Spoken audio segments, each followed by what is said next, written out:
So where the hell was Ant-Man during Infinity War? Let's find out in Ant-Man and the Wasp. Ant-Man and the Wasp is a sequel to Ant-Man that came out a few years back that nobody expected to be any good and ended up being a really funny, fun romp. So how does it stack up to its predecessor? Not too bad. As far as the story for Ant-Man and the Wasp, I'm not going to spoil anything here, but it ultimately has to do with the crew trying to find Hank Pym's wife, who was previously thought to be killed in the quantum universe, and everything that happens as a result of that. So what's the movie get right? It's an MCU movie, and at this point, they're pretty consistent. They've developed a formula that works, and they continue to execute that formula as long as it does work. And it still works here.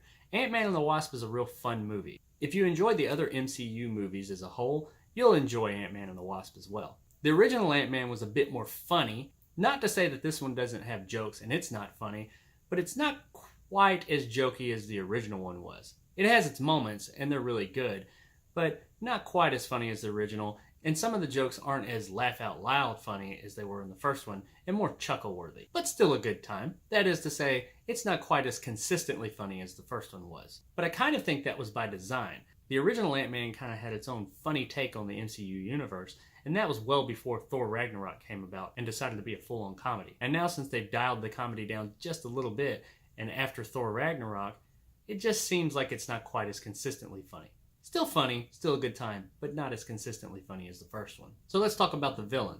Villains are a problem the MCU has. Besides Loki and now Thanos, the MCU has had a hard time setting up good villains. And in Ant-Man and the Wasp, that problem is still kind of there. They're getting better at it, but it's still there. Our main villain, Ghost, has a decent amount of explanation to their motives.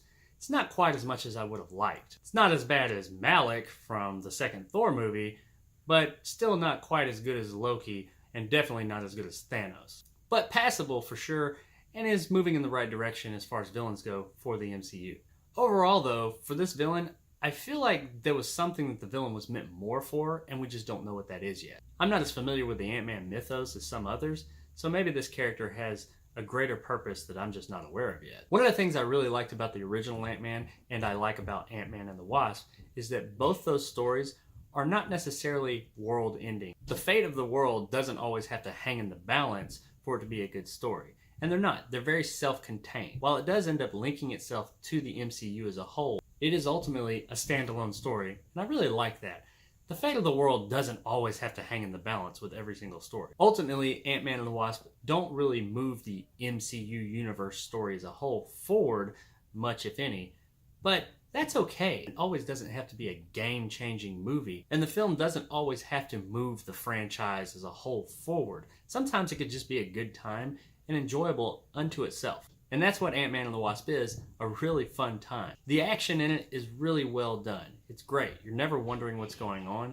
It's really fun to watch. And while I could have probably dealt with a little bit more of it, I was entertained as a whole by the end of it. The special effects in the movie, which I'm sure is no surprise to anyone, hold up great. I love the effect they use when they shrink down. They give the world around them this weird kind of look. I'm not really sure exactly what it is they do, but it really works well for them being small and gives them that little sense of scale that they need. Another place that they do really good in the special effects department, and the MCU as a whole is doing a fantastic job nowadays, is the effect where they make older people look like their younger selves. Marvel has perfected this by this point. The older characters that they make look younger in this movie look amazing. They look just like their younger selves, and you cannot tell. So while I said the movie's a standalone movie, it does of course in some way, shape, form, or fashion attach itself to the rest of the MCU.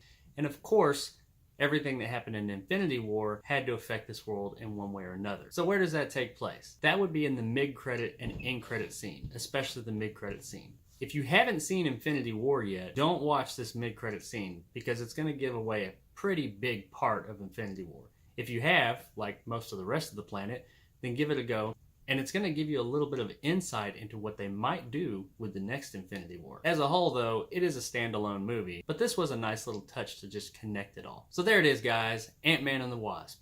If you're a fan of the MCU, absolutely worth a buy. Add it to your collection, you're going to need it. If you're just a casual moviegoer, definitely give it a rent, but it could be worth a buy too if you really enjoyed it. I really appreciate you guys watching, and if you liked what you saw, hit that subscribe button and give me a like. It really helps my little channel out immensely. And if you didn't, let me know in the comments below why. And as always, I'll see you guys next time.